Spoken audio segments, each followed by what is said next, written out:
Greetings from Central America. Thank you for supporting us as a family, for supporting the work that we're involved in, and for supporting Resonate. You have taken me from friend and neighbor. Darkness is my closest friend. Psalm 88, verse 18. How many of us don't feel like that, even from time to time? COVID removed us from one another. Different opinions about how to deal with COVID removed us from one another. Loss of job took away community. Community failed the children of the indigenous. Community failed those in the now daily shootings we seem to see on the news. Wealth inequity drives violence and pain throughout the world. Neighbors spy on neighbors. Neighbors are afraid to step in and help neighbors. Family members die too soon. Mothers should not bury their sons. Children are not honoring parents. And this is just in our Christian world. Now today we're not going to really answer the big why does suffering happen, but hopefully by the end of today we will have a different perspective and hope and framework of a relationship more intimate with God. Let's turn to Psalm 88.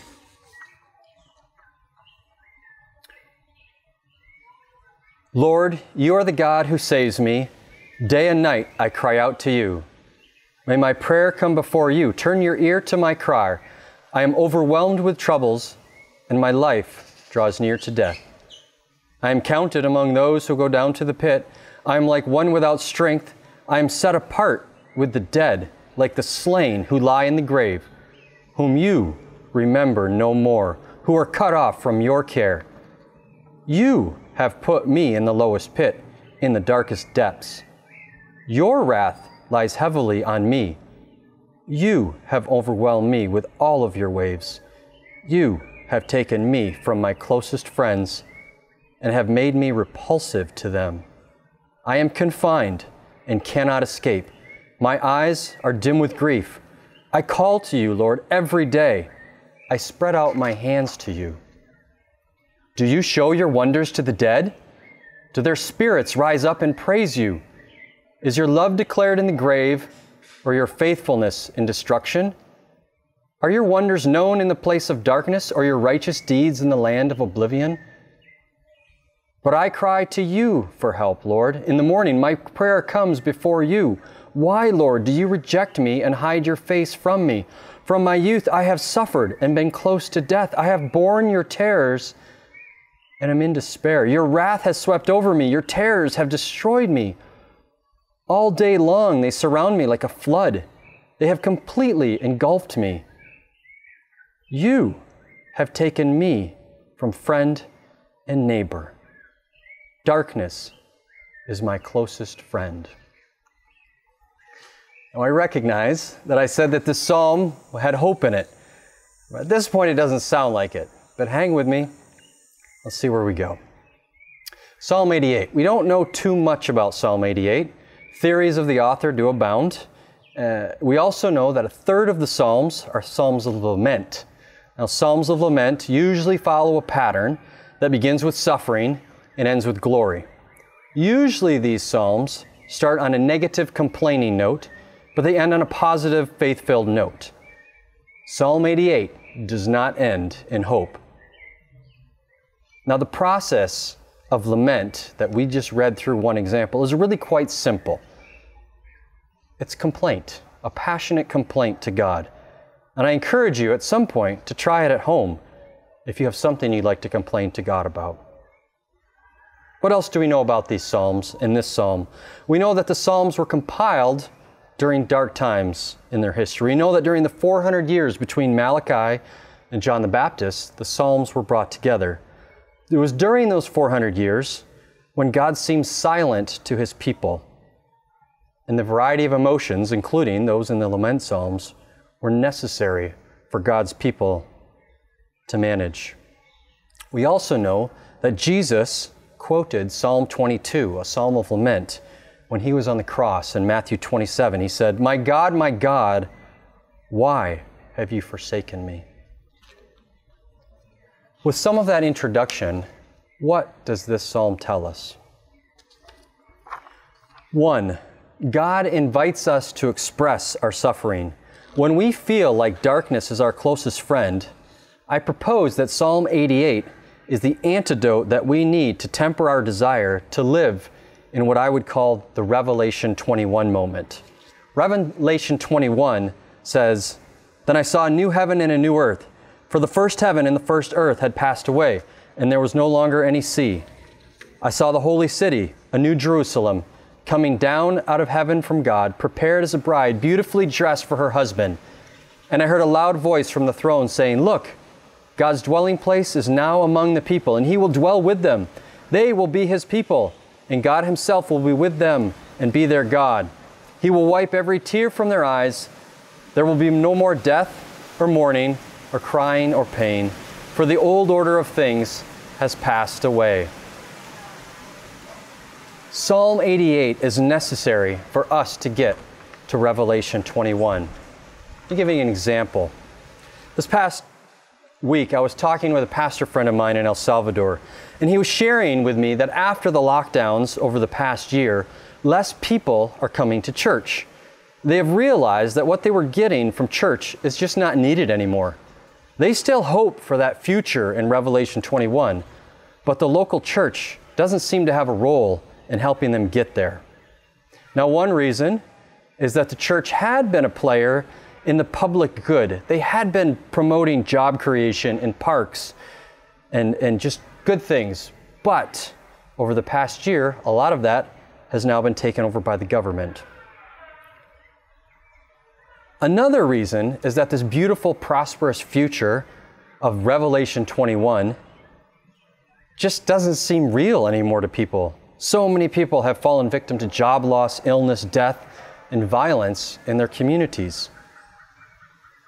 The church needs to be involved in parks and public good and job creation, but Psalm 88 invites us to be in the middle of the mess of violence, racism, migration, and death. Not just trying to effect change, but also using what I think might be our secret weapon, lament. Lamentations and Psalms show us that the King of all kings wants to hear our pain. Jesus himself said, my God, why have you forsaken me?" This reminds us that the pain has been felt by God the Father and God the Son. As a church, we can't point to the beautiful future of Revelation 21 without owning the reality of pain and suffering that exists now. A church or a Christian who does not deny suffering but encourages biblical lament and complaint is one that lives in the reality of pain, division, and suffering, but also transcends it in a way that not only touches the mind and the body, but touches the soul in a powerful and mysterious way that no other entity on earth can do. The second point is this: suffering is mysterious. It does not make rational sense. An almighty and all-powerful God has chosen not to reveal himself to us in an all-powerful way. Paul puts it very clearly in 1 Corinthians 1:23. But we preach Christ crucified, a stumbling block to the Jews and foolishness to the Gentiles. Our top theologians have given us rational answers for the necessity of the cross over the centuries. But at the end of the day, it is foolishness. God has chosen to reveal himself to us through illogical ways that subvert logical power structures. There's an example from Nicaragua I'd like to share. In Nicaragua, there's a famous story called El Guggense.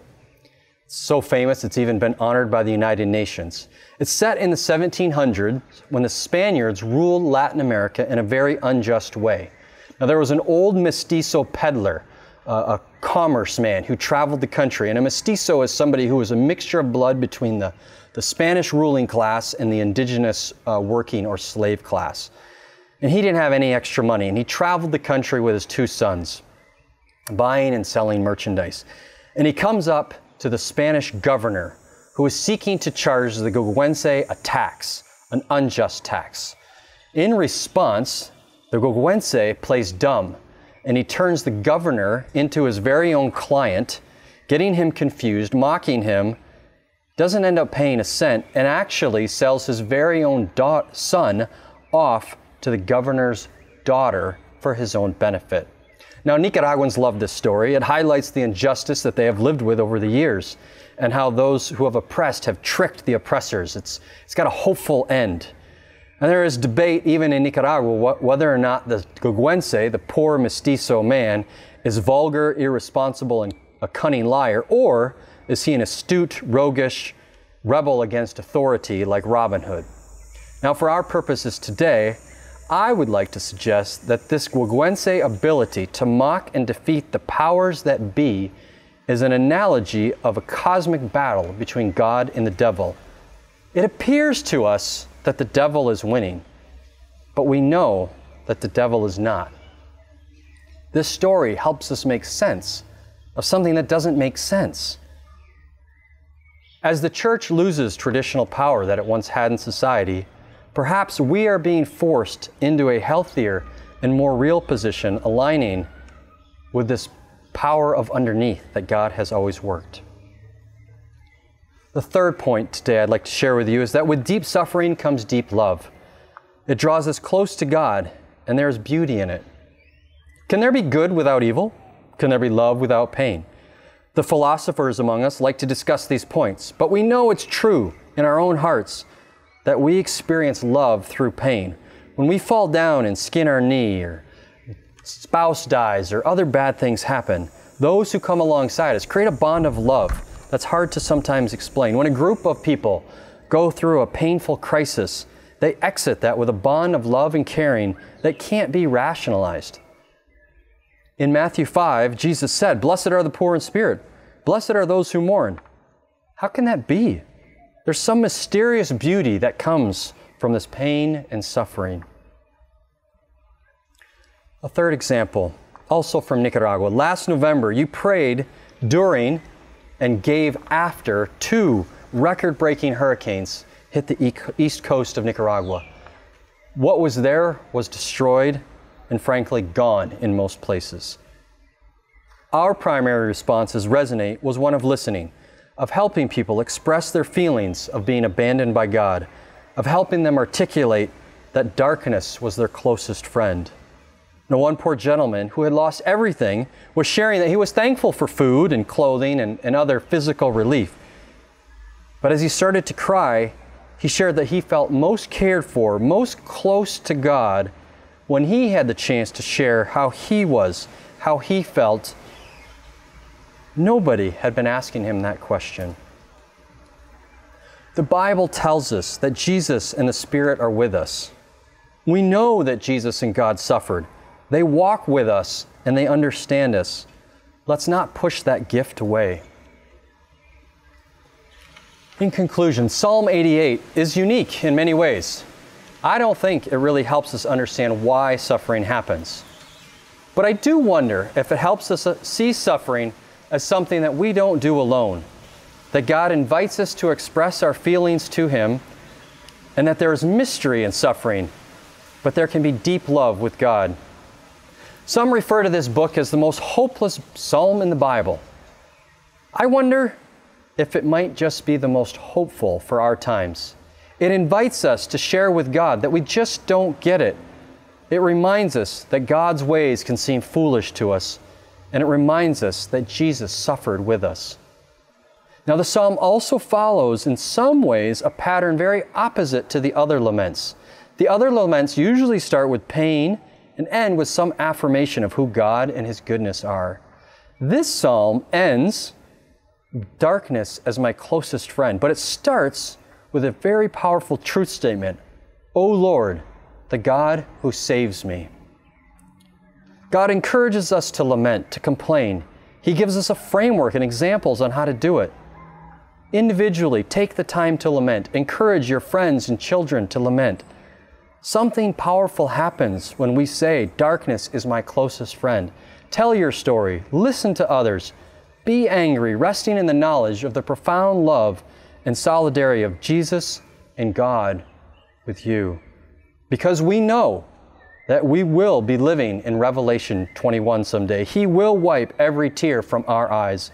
There will be no more death or mourning or crying, for the old order of things will have passed away. Thank you for supporting us as a family, for supporting the different pastors and leaders in Central America, and for supporting Resonate. Thank you.